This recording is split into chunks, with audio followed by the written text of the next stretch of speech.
Wow, this is loud.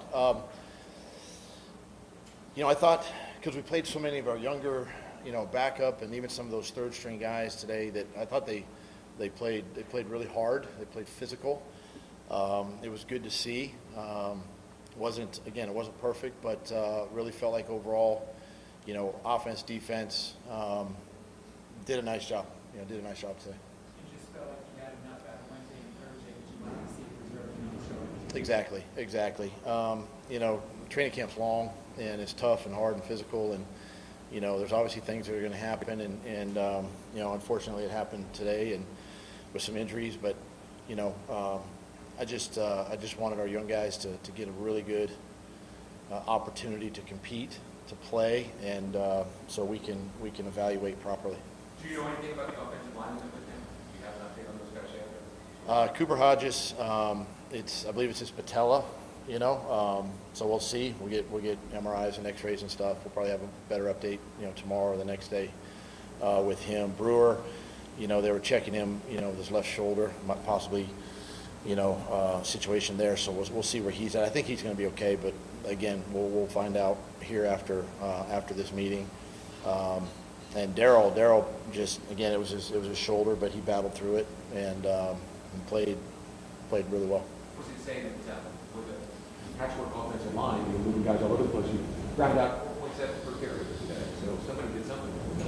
Yeah, hats off to Phil Rauscher, our offensive line coach. Did a nice job of keeping that mix in there, and it's just all about preparation. I talk to our guys a lot about the preparation part of it, and they do a really good job of coaching those guys up, and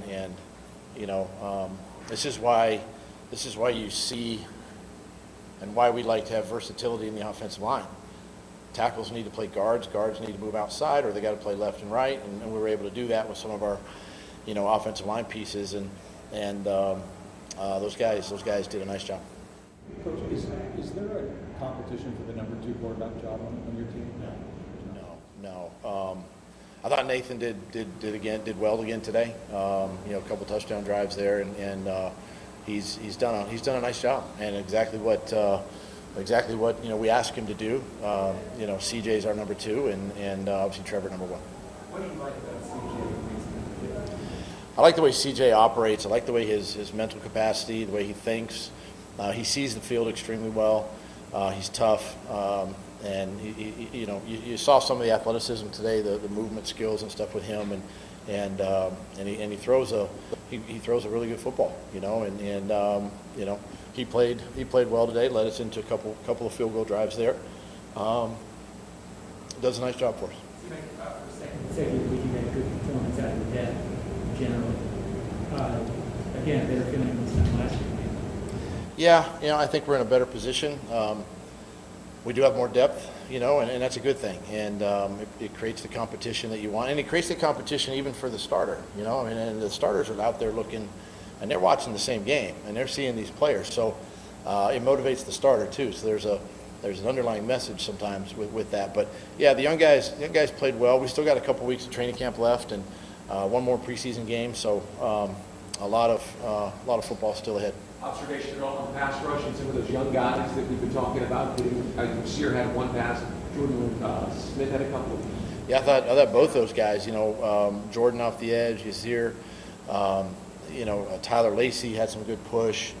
Ledbetter, a veteran player, but Ledbetter stepped up big. And, so I thought the younger guys really did a nice job, in those passing situations and, getting the quarterback down on the ground. What does it mean for Tank to get used to being productive in your preseason? 70 yards. He still has some room to grow, obviously, and there's some things that we can show him on tape, and he's just going to continue to get better. And we wanted to see extensive reps with him today. And again, this is the first time that some of these guys have played this much football. So you see the physicality, their conditioning, the mental capacity. But I thought he did some really good things for us, and some things we can correct and just continue to improve. Return game, they got a couple of big returns. Is that just a function of lots of young guys fitting in on special teams? Yes and no. Some of it is by design. We want to see our guys cover, so we ask our kickers to make them return it, kick it high, make it return. We want to see them cover, right? I mean, that's an important part of the game. So some of it's by design, to do it that way, and we have to get better. Some of our young guys need to improve there, and some of these guys, it's the first time, to cover kicks, and it's a big part of our football game, and we do have to improve there. How important was it for you to get Cam and Walker working that combination? I think it was very important. If that's the route we choose to go, it's good for those two guys to get work together. So you see 10 series from Nathan Rourke. How would you overall, what stood out to you about him seeing him in live NFL action? I just like his poise. His poise in the pocket, accurate passer. I'm sure there's some throws he would want back, but for the most part, an accurate thrower. Made a heck of a throw, a couple back shoulder throws on the sideline, a slant throw on a third down. So and the toughness aspect of it. He's not afraid to pull the ball down and run, and those are all things that I appreciate about him and the effort and the leadership that he provides. All right, thanks, guys. Thank you.